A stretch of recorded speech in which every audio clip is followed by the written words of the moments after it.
संजय राऊत साहेब हे आपल्या सर्व पत्रकारांशी संवाद साधतील. काय तुमचं काय आहे? राऊत साहेब, तुम्ही आता मालवण राजकोट येथे छत्रपती शिवाजी महाराजांचा पुतळा जो 3 दिवसांपूर्वी कोसळला आणि त्यानंतर जे सगळं घडलं त्या पार्श्वभूमीवर आज त्या जागेची पाहणी केली. काय तुम्हाला आढळलं? काय नक्कीच खरं म्हणजे 2 दिवसापूर्वी आदित्य ठाकरेजी इथे येऊन गेले. विरोधी पक्षनेते सुद्धा आमचे आले होते. अंबादास दानवे स्वतः या भागाचे आमचे आमदार वैभव नाईक होते. पाहणी त्यांनी आधीच केली.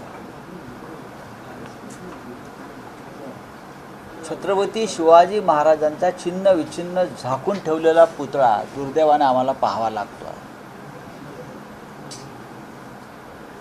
या महाराष्ट्रातली ही 500च्या प्रलयानंतर, लातूरच्या भूकंपानंतर हा एवढा मोठा आघात महाराष्ट्राच्या समाजमनावर जो झाला, तो काल जो पुतळा इथे कोसळला तोच आहे. म्हणजे घराघरामध्ये एक विषण्णता त्यानंतर आली. त्यातून एक स्वाभाविक प्रतिक्रिया उमटणं हे स्वाभाविक. आणि महाराष्ट्रात जर पहिली प्रतिक्रिया उमटली असेल तर ती वैभव नाईक आमदार ही महाराष्ट्राची पहिली प्रतिक्रिया होती. त्यांनी हातामध्ये जो संताप निर्माण झाला त्यांच्या मनात, त्यांनी हातामध्ये काठी घेऊन जे जबाबदार आहेत, ती जबाबदारी म्हणजे सार्वजनिक बांधकाम खातं, त्यांच्या कार्यालय तोडलं. ही महाराष्ट्राची पहिली प्रतिक्रिया तुम्ही त्यावेळेला पाहिली. त्यानंतर महाराष्ट्रामध्ये या प्रतिक्रिया सुरूच आहेत. परवा मुंबईमध्ये या संदर्भात महाविकास आघाडीचा एक विराट मोर्चा निघतो आहे. सरकारला जोडे मारो आंदोलन, कारण सरकारची लायकीच ती आहे. इतकं होऊन सुद्धा सरकार निर्लज्जपणे गुन्हेगारांना पाठीशी घालते, कारण त्यात आर्थिक व्यवहार गुंतलेले आहेत. आपापल्या माणसांना, आपापल्या ठेकेदारांना कामं देऊन पैसे काढण्यासाठी त्याने छत्रपती शिवाजी महाराजांनाही सोडलं नाही. ज्या शिवाजी महाराजांच्या नावानं हे राज्य चालतं, आपण सगळे जगतो आहे, त्या महाराजांनाही या लोकांनी सोडलं नाही. आणि ह्या निमित्तानं सरकारच्या वतीनं मुख्यमंत्री असतील, त्यांचे सहकारी असतील, अधिकारी असतील, इतकं खोटं बोलत आहेत की त्यांना जनाची मनाची कशाशीही लाज उरलेली नाही. वाऱ्यानं पडला, वाऱ्यानं. आता आम्ही सगळे, तुम्ही सगळे होतात, परवा आदित्यचे जाऊन आले तिकडे. वाऱ्यानं तुमचे कॅमेरे उडाले नाहीत, तुमचे मोबाईल उडाले नाहीत. बाजूला त्या शेड्स आहेत त्या सगळ्या जेटीच्या, वाऱ्यानं त्या उडाल्या नाही. वाऱ्यानं नारळे फोफळीची झाडं उडाली नाहीत, पडले नाहीत त्या दिवशी, आणि पुतळा पडला. किती खोटं बोलायचं. आणि तुम्ही नेव्हीवर टाकता, भारतीय नौदलावर. भारतीय नौदलाची ख्याती अशी आहे की त्यांनी हिमालयावर स्ट्रक्चर उभं केलेलं आहे. इथे बर्फ सतत वितळत असतो, त्या हिमालयात त्यांनी मोठे मोठे पुतळे वीरांचे उभे केलेल्या स्मारकं उभी केलेली आहेत. इंडियन नेव्हीनं, हवाई दलानं. भारतीय हवाई दलाच्या लोखंडाच्या बोटी समुद्रामध्ये वर्षानुवर्षात त्याला गंध चढत नाही. हां, आणि इकडले नट बोल्ट गंजतात आणि तुम्ही नेव्हीवर टाकताय.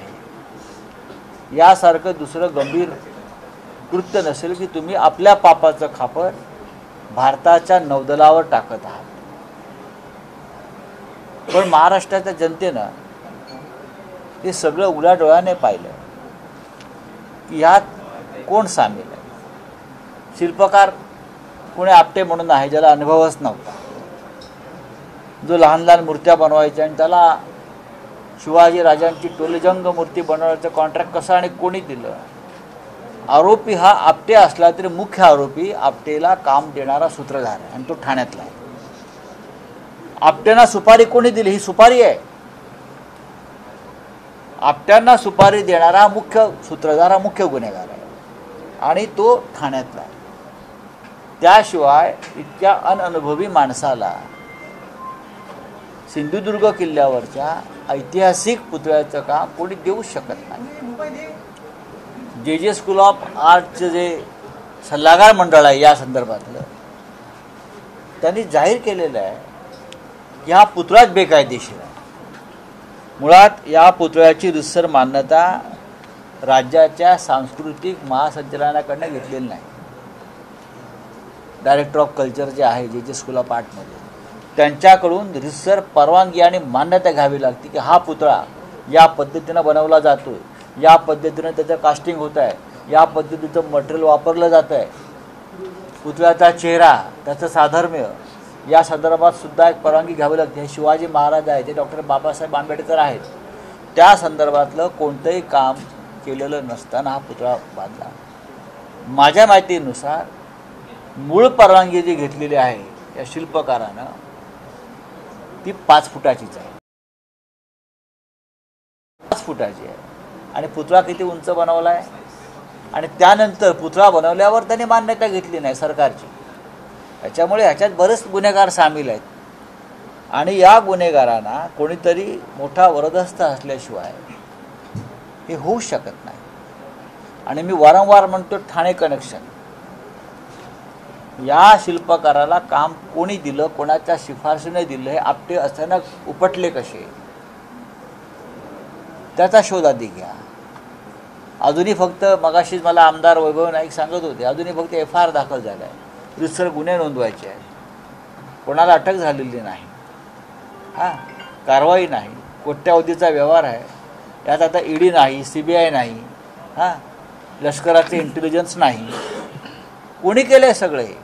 अशा प्रकारे समुद्रमार्गे एखादा अतिरेकी घुसेल, यांना कळणार सुद्धा नाही, घुसवतील. हे राज्यातलं सरकार काही करू शकतं. राऊत साहेब, सगळ्यांनी माफी मागितल्यानंतर सत्ताधारी मंत्र्याचा विषय मिटला ना, आम्ही माफी. अच्छा, पण राऊत साहेब, असा मुख्यमंत्री विषय मिटतो का? माफी मागितलं ते विषय मिटतो? मग असे अनेक विषय आहेत की माफी मागून सुटायला पाहिजे. असं माफी मागून ते विषय सुटले असते छत्रपती शिवाजी महाराजांच्या बाबतीत, मग 40 गद्दारांना माफी द्यायची का? आम्ही माफी मागतो, आम्हाला माफ करा, असं होत नाही. सरकारच्या गळ्याशी हे प्रकरण आलेलं आहे. सरकार याच्यामध्ये पूर्णपणे अडकलेलं आहे. सरकारला बाहेर तोंड दाखवायला जागा नाही. या प्रकरणामध्ये छत्रपती शिवाजी महाराजांच्या बाबतीमध्ये इतकी बेफिकिरी, त्यांच्या कामातला भ्रष्टाचार, हे महाराष्ट्र कधी सहन नाही करणार. मुख्यमंत्री म्हणतात की 100 वेळा मी माफी मागायला तयार आहे. तुमची माफी महाराष्ट्रानं स्वीकारायला पाहिजे ना. तुमची माफी महाराष्ट्रानं स्वीकारायला पाहिजे. तुम्ही खूप माफी मागालो, पण जर महाराष्ट्र तुमची माफी स्वीकारायला तयार नसेल तर तुमच्या माफीला विचारताय कोण? मुळात या शिल्पकाराला काम देण्याची शिफारस कोणाची होती हे तुम्ही का जाहीर करत नाही? माफीचं नंतर बघू. तुमच्या घरातला कोणी आहे का याच्यामध्ये? याच्यामुळे काम त्याला मिळालं ते तुम्ही माफी मागायची आहे ना. माफीचा विषय नंतर आहे. माफी तुम्हाला नाक रगडावंच लागेल महाराष्ट्रासमोर 100दा. पण मुळात हे काम बेकायदेशीरपणे करण्यामागे प्रेरणा कोणाची होती हे जाहीर करा. तुमची माहिती काय? मी यापूर्वी सांगितलेलं आहे. मी पहिल्याच दिवशी सांगितलेलं आहे.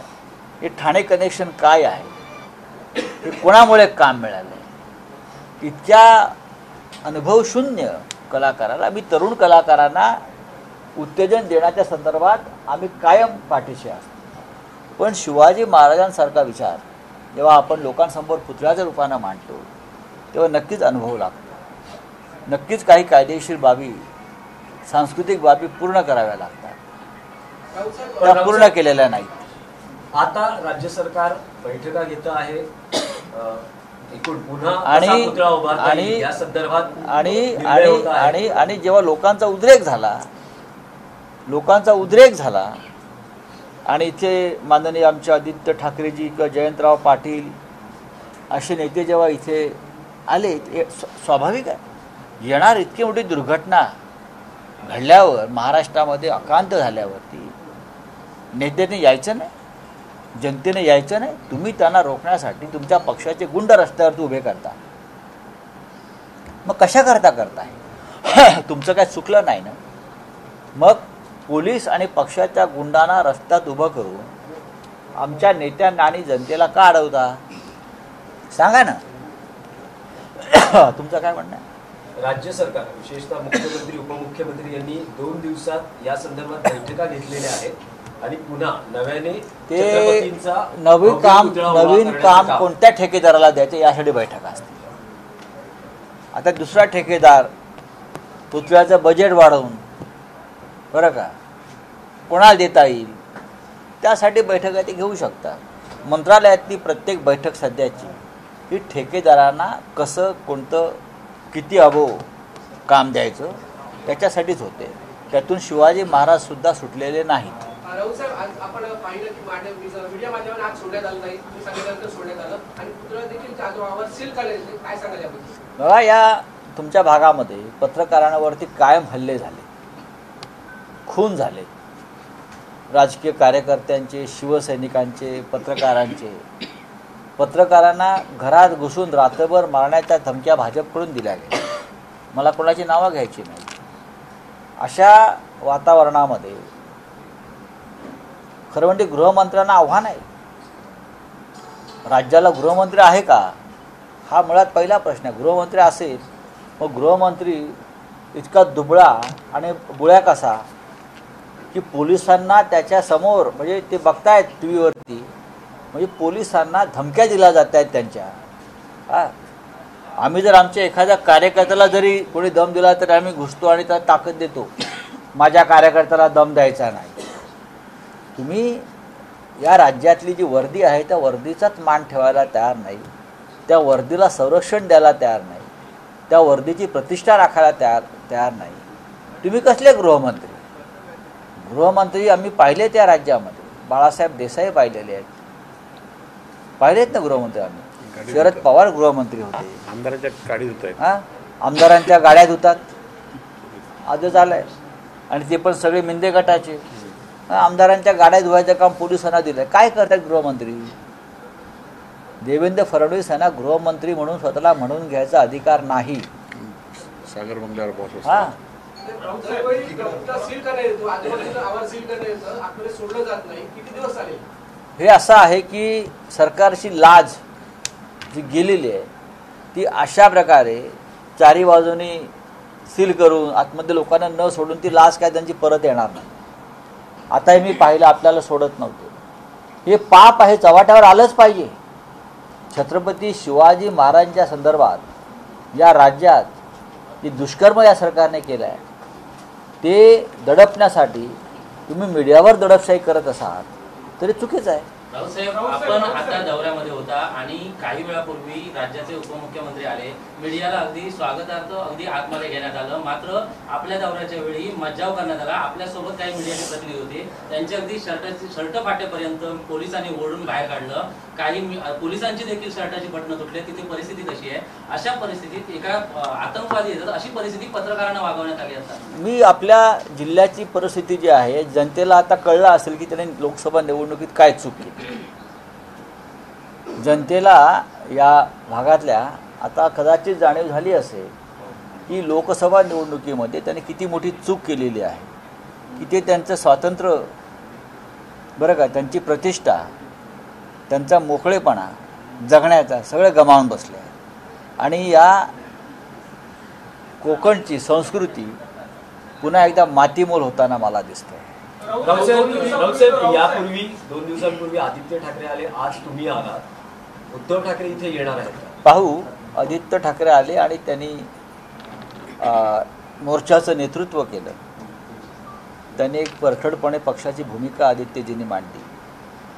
विरोधी पक्ष नेते होते विधान परिषदेचे. संपूर्ण राज्यामधला जो एक संताप आहे तो व्यक्त करण्यासाठी आम्ही मुंबईमध्ये परवा काळा घोड्यापासून ते गेटवेपर्यंत म्हणजे रविवारी एक आमचा मोर्चा निघून तिथे आम्ही जोडेमारा आंदोलन करू आणि हे आंदोलन एक दिवसाचं नाही, यापुढे चालू राहील. गावागावात, जिल्ह्यात प्रत्येक ठिकाणी सरकारला जोडे मारले जातील. उद्धव ठाकरे मालवणात येतील का? उद्धव ठाकरे मालवणात मी आज जाऊन चर्चा करेन, त्यांची चर्चा करेन. तुम्ही गृहमंत्र्यांना गोळा म्हणाला आणि ज्या पक्षाची गुंड रस्त्यावरती उभे होते असं म्हणतात, तर माजी केंद्रीय मंत्री विद्यमान खासदार आहेत ना? नाही, असं आहे की आम्ही नावं कशाला घ्यायची? नावं घेण्यात काही अर्थ नाही आहे.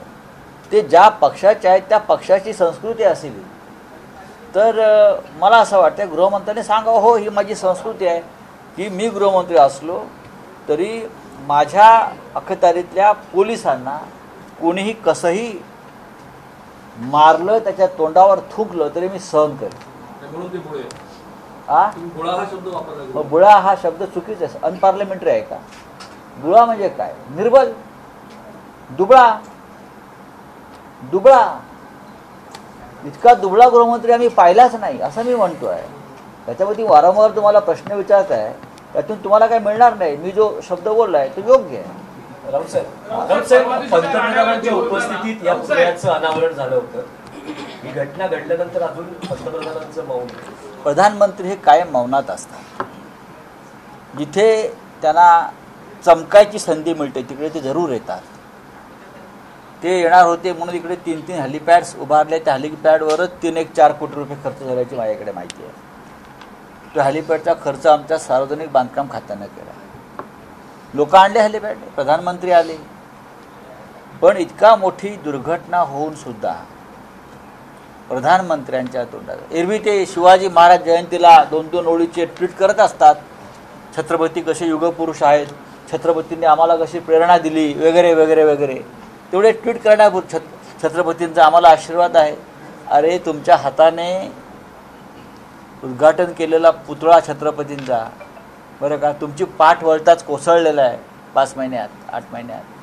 त्याच्यावर जरा बोला ना. आपण खरोखर शिवाजी महाराजांना मानत असाल तर बोला. ह्या मागचं कोण आहेत गुन्हेगार? नेव्ही चाललंय ना. आता नेव्हीवर दबाव येत असेल, मला पूर्ण खात्री आहे. पंतप्रधानांनी स्वतः लक्ष घालून या प्रकरणातली प्रधानमंत्री अजिबात लक्ष घालणार नाहीत. तेवढा वेळ नाही प्रधानमंत्र्यांना. प्रधानमंत्र्यांना युक्रेनचं युद्ध थांबवायचं आहे, ते तिथे जात आहेत. प्रधानमंत्र्यांना पुतीनबरोबर चहा प्यायचा असतो त्याच्या घरात जाऊन. प्रधानमंत्र्यांना पोलंडला जायचं आहे. त्यांना किती काम आहे? तो काय नॉर्मल माणूस आहे का? प्रधानमंत्री काय नॉर्मल माणूस नाही ना. रावसाहेब, पुतळा पडल्यानंतर 307 सारखा अटेम्प्ट टू मर्डरचा गुन्हा दाखल केलाय. मात्र या ठिकाणी काही तज्ञ आहेत, यांनी म्हटलंय की हा केस जी आहे ती कुठेतरी लूज होण्यासाठी हा गुन्हा दाखल केला. माझ्या माहितीनुसार गुन्हे दाखल केल्यावर संबंधितांना जामीन सुद्धा तात्काळ मिळावेत यासाठी ठाण्यातून पुन्हा सूत्र आले. पोलीस अधीक्षक, जिल्हाधिकारी यांना ठाण्यातून फोन आले की ठाण्यातून वकील पाठवतोय, जामिनासाठी तुम्ही व्यवस्था करा. असे ठाण्यातून आलेले फोन आहेत, हे रेकॉर्डवरती आहे.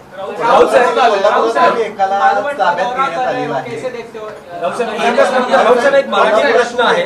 एवढं सगळं इतकं सगळं घडलं, 2 ते 4 दिवस हे घडतं आहे. आता शिवसेना युबीटीची या सगळ्या प्रकरणावर भूमिका काय, पुढे काय? घडलेला पुतळा तर कोसळलेला आहे, राज्य सरकार त्यांच्या बैठका. एक तर त्यांनी पुन्हा शिवाजी महाराजांच्या पुतळ्याला हात लावू नये. प्रकार पुढल्या 2.5 महिन्यात स्थापन होईल. त्यानंतर आम्ही हा पुतळा उभा करू. तुमचे पापी हात या शिवाजी महाराजांना लागता कामा नाहीत. परवा आमचं आंदोलन सुरू होत आहे. आमची भूमिका काहीच भूमिका आहे ना आमची. आणि माफी मागण्याचं नाटक करू नका. तुम्हाला माफीच मागायची असेल तर महाराष्ट्राच्या जनतेची माफी यासाठी मागा की महाराष्ट्राच्या स्वाभिमानाच्या रक्षणासाठी निर्माण झालेली शिवसेना आम्ही बेईमानी करून फोडली, याबद्दल माफी मागा. आणि मोदी नाही यासाठी माफी मागावी लागेल भविष्यात, लक्षात घ्या. चला आता वैभव नाईक यांच्यावरती पण आरोप केलेले आहेत की उबाटाचे कंत्राट तिथे दिलं गेलेलं आहे. वैभव नाईक यांचं ट्विट केलं निलेश राणेंनी आता. करू द्या. काय दुर्लक्ष करा. शिवसेनेच्या ठाकरे गटाची भूमिका काय? अहो दुर्लक्ष करावं किरकोळ गोष्टी काही साहेब, अशा फार गांभीर्याने घ्यायच्या गोष्टी नसतात काही. आदित्य ठाकरेंना ज्या वेळेला इथं रोकलं, त्यांचं म्हणणं आहे, आपका आम्ही हिंदी में क्या सवाल था? सर आप महाराष्ट्र राजकोट का दौरा करे हो, कैसे देखते हो ये घटना की ओर से? देखिए, महाराष्ट्र के जीवन में सबसे बड़ी दुर्घटना ये हुई है कि छत्रपति शिवाजी महाराज का हमारे लिए वो सिर्फ स्टैचू नहीं है, हमारे लिए भगवान की मूर्ति है, भगवान की मूर्ति है. और प्रधानमंत्री के शुभ कर कमलों से उनका अनावरण हुआ था, फिर भी वो मूर्ति का उद्ध्वस्त होना हमारे सामने छत्रपति जी का बहुत बड़ी दुख की बात है. उस निर्माण में बहुत बड़ा भ्रष्टाचार हुआ है. ये भ्रष्ट सरकार ने छत्रपति शिवाजी महाराज को भी नहीं छोड़ा है. तो हमें निर्णय लिया है कि इस राज्य में एक आंदोलन शुरू होगा रविवार से, और सरकार को जूते मारो आंदोलन हम करेंगे. अब यहाँ आने से लोगों को रोका जाता है. क्यों? क्योंकि आपकी इज्जत दर दिन लोग बाहर आकर उतारते हैं, निकालते हैं, तो उससे आपकी इज्जत क्या बचेगी? इतनी बड़ी दुर्घटना है. महाराज हमारे छत्रपति, हमारे भगवान है, युग पुरुष है, तो लोग तो आएंगे वहाँ. लोगों को रोकने से क्या होगा? आपकी इज्जत बढ़ेगी? कुछ नहीं होगा. पिछले कुछ दिनों में आदित्य ठाकरे ने दौरा किया था, यहाँ पे हलचल मच गई, कैसे देखते हो? आदित्य ठाकरे जी को भी रोकने की कोशिश भारतीय जनता पार्टी के गुंडों ने की थी, फिर भी मोर्चा निकला. आदित्य ठाकरे जी के नेतृत्व में मोर्चा निकला, संघर्ष हुआ सड़क पर, और संघर्ष जारी रहेगा. आपने गृह मंत्री के ऊपर टीका की, आलोचना की? आलोचना इसलिए की कि कहाँ है गृह मंत्री? अगर गृह मंत्री होता तो राज्य में दिखता ना. भर सड़क पर यहाँ आपके पार्टी के गुंडे पुलिस को गाली देते हैं, पुलिस के मुंह पर थूकते हैं, और आप देखते हो. इस प्रकार का दुर्बल गृह मंत्री इस राज्य ने कभी देखा नहीं है. इस महाराष्ट्र को बहुत बड़ी परंपरा है प्रशासन और अच्छी सरकार देने की, बहुत बड़ी परंपरा है, चाहे सरकार किसी की भी हो. लेकिन इस प्रकार की घटना कभी नहीं हुई थी कि पुलिस को भर सड़क पर कोई कॉलर पकड़ता है, गाली देता है, माँ बहन निकलता है, और गृह मंत्री देखते रहते हैं. चलिए, थँक्यू. देवेंद्र फडणवीस म्हणाले की मी शिवभक्त आहे, अनेक वेळा मी विष प्यायलो, मात्र मी जिवंत आहे. देवेंद्र फडणवीस म्हणतात. विष प्यायलो? कोणतं, कुठला ब्रँडचं विष प्यायले बघा? त्यांचा विषाचा ब्रँड कुठला आहे? त्यांच्या हा असेल ना, कोणता ब्रँड आहे विषयाचा बघा, की जे विष चढतच नाही कधी. विष नसेल ती मधाची बाटली असेल, फक्त वरती विष लिहिलं असेल. ठीक आहे, ठीक आहे, अशी गंमत असते. मजा करा, त्यांना म्हणा मजा करा. फडणवीस साहेब मजा करा, ऐश करो. आपटेवरती कायम बोलताय, मात्र कोल्हापुरातून एकाला काल ताब्यात घेण्यात आलेलं आहे. मात्र त्याचं देखील 2 दिवसांपूर्वी असं म्हणणं होतं की मला या संदर्भातली वर्क ऑर्डर देखील मिळाली नव्हती, मी काय ते पोलिसांचे तपास स्पष्ट करेल अशा पद्धतीने. सत्य यायलाच पाहिजे समोर. कोणी कशा प्रकारे हे काम जोर जबरदस्तीनं करून घेतल्या. फक्त लोकसभा निवडणुकीच्या आधी प्रधानमंत्र्यांना आणून या निमित्तानं प्रचार करता यावा, यासाठी घाई गडबडीत पैसे वाटावे, भ्रष्टाचार, त्यातून पैसे मिळवायचे. बाकी काय आहे? 6 महिन्यात कोणी शिवाजी महाराजांचा पुतळा उभा केला होता का? 3-3, 4-4, 5-5 वर्षाची तपस्या आहे. या महाराष्ट्रात जे पुतळे आहेत छत्रपतींचे, दिल्लीमध्ये असतील, आग्र्यामध्ये असतील, ते पुतळे उभे करायला 5-5 वर्ष लागले शिल्प करायला. आणि हे 6 महिन्यात पुतळा उभा करतायत ठाणेकर. जसं आमचं सरकार बनवलं पाडून, बरं का, झटपट, तसा झटपट पुतळा आहे. राणे काल बोलले होते